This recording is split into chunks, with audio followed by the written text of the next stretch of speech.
Matthew Lee, Inner City Press. Bienvenido de parte de la Coalición Libre para Acceso a Naciones Unidas. Esperemos que el G77 sea muy abierto a la prensa en el año que viene con su embajador ahí. El Fondo Monetario Internacional es supuestamente parte del sistema de Naciones Unidas. Entonces, quería saber qué puede hacer el grupo de los 77 para reformarlo o cambiarlo. También aquí adentro de Naciones Unidas hay 2 días algunos trabajadores recibieron cartas que dándole noticia de terminar el trabajo, es decir, desempleo para ellos. Eso fue el presupuesto que se hizo un acuerdo en diciembre. Yo quería saber cuál es la idea de Bolivia como jefe del grupo, cómo empujar para que no le quitan más trabajos adentro de Naciones Unidas. Gracias. No conozco muy bien la estructura de las Naciones Unidas. Por ejemplo, instituciones internacionales, como también gobiernos nacionales, tenemos nuestras normas. En nuestra norma, por ejemplo, uno va de embajador solamente máximo 2 años. Son normas internas. Y algunos son de carrera inclusive. Y cuando son de carrera, es difícil de descolonizar la mentalidad de ese servidor externo o que preste un servicio en el exterior. Entonces, no mal puedo comentar sobre este problema. Tal vez hay normas internas en las Naciones Unidas. Nosotros no quisiéramos eternizarnos ni eternizar, por supuesto. Entonces, no quiero hacer mucho comentario. Repito nuevamente, soy sincero, no conozco muy bien. Pero en tema del Fondo Monetario Internacional y los organismos internacionales, cuando yo llegué a la presidencia, el Fondo Monetario Internacional tenía su oficina en el Banco Central de Bolivia. Ellos son los que decidían políticas económicas y les chantajeaba a gobiernos, les condicionaba a gobiernos. ¿Y cómo los chantajeaba? ¿Cómo los condicionaba? Si le falta a este presidente de Bolivia unos 30 millones de dólares, decía, te presto 30 millones de dólares a cambio de la privatización de los servicios básicos, agua, Entel. Si quieres 50 millones de dólares, te presto esta plata, te presto, no es donación, te presto a cambio de que se entregue los pozos petroleros a las transnacionales. Si quieres, a ver, estaba revisando un dato, creo que es de 41 millones de dólares. Si quieres, necesitas 40 millones de dólares a cambio de la privatización de nuestras refinerías, y privatizaron. El último gobierno de Carlos de Mesa, me acuerdo muy bien, no tenía plata. Había pedido plata de los países europeos para pagar sueldos y les negaron. Y finalmente se acercó al embajador de Estados Unidos, el 2003-2004. Y el embajador de Estados Unidos dijo, sí, te presto plata, pero a condición de que usted haga aprobar en el Congreso la inmunidad para los funcionarios de Estados Unidos en Bolivia. ¿Se imaginan? Ahora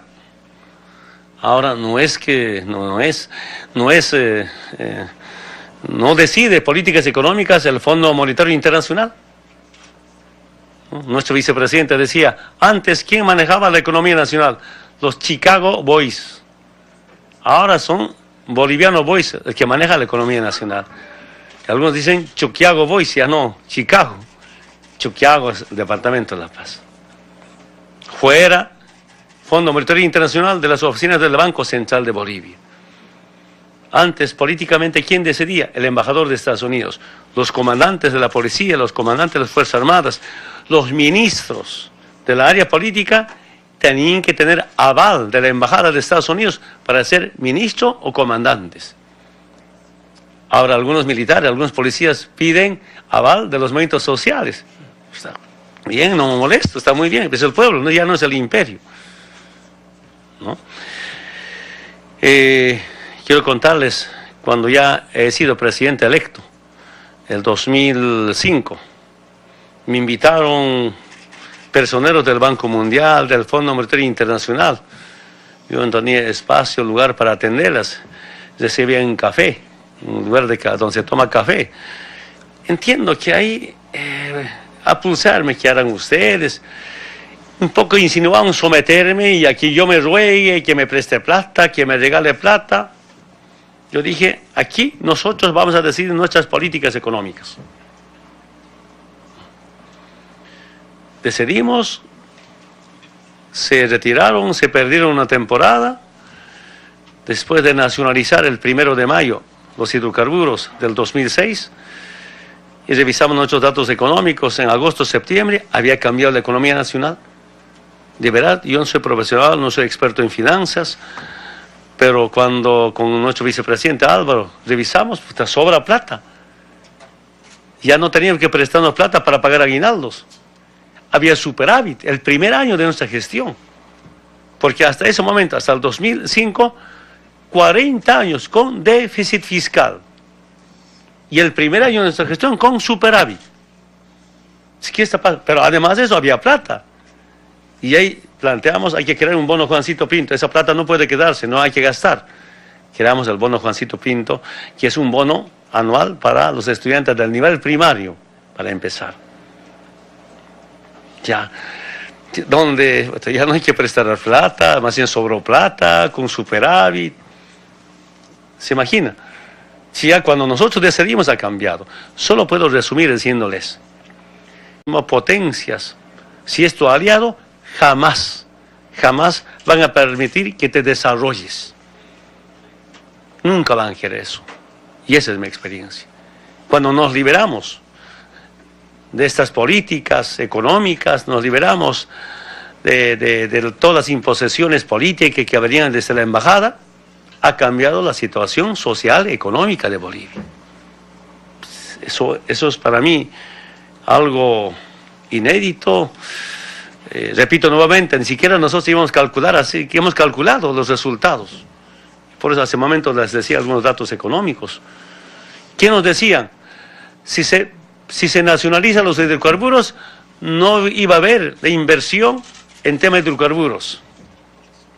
Ahora, si hay algunas empresas transnacionales, no son dueños, sino socios. Y algunos prestan servicio, ni siquiera invierten. Nosotros pagamos.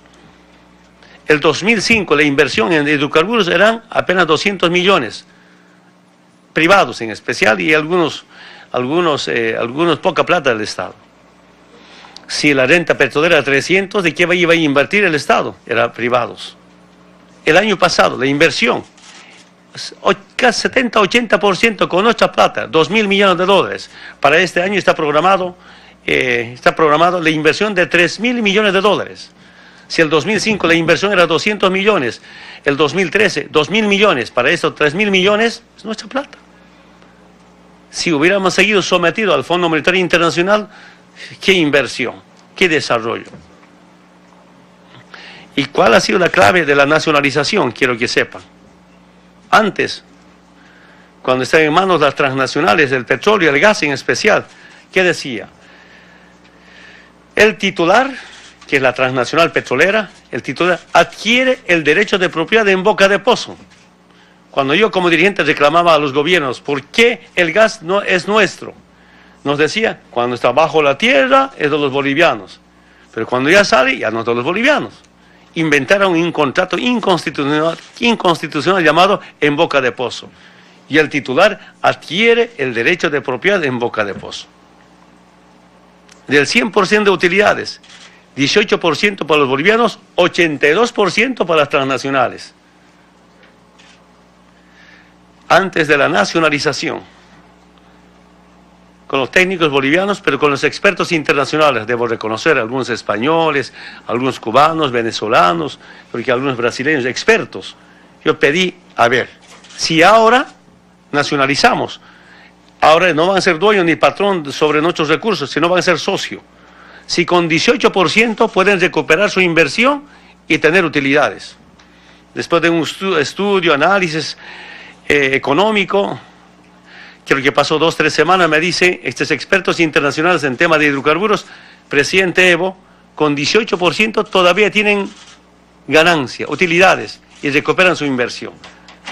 Nuestros técnicos, nuestros especialistas nos decían 30% para las empresas, 70% para los bolivianos. Pero cuando los expertos nacionales me dicen, con 18% recuperan su inversión, Ya no consulta a nadie. Esta historia sabe nuestro hermano vicepresidente. Preparamos el decreto supremo de nacionalización. Si quieren las transnacionales se quedan con 18%, ahora 82% para los bolivianos. Además de eso no hay ese en boca de pozo. Ahora el Estado controla dentro y fuera de la tierra del gas. Ese hecho, hermanas y hermanos periodistas, ha hecho cambiar la economía nacional. Totalmente ha hecho cambiar, ¿no? Y es falso que lo digan, que no habría inversión. Creo que era otra forma de amedrentamiento, chantaje al pueblo mediante las llamadas, que no va a haber inversión, que no va a haber, que no van a estar los petroleros. En este momento, los 2, 3, pero la mayor parte de las empresas prestan servicio y no son socios. Petrobras, Repsol sigue siendo socios. Es nuestra experiencia. Repito, no soy experto, pero obligado a entender, saber cómo mejorar nuestra economía.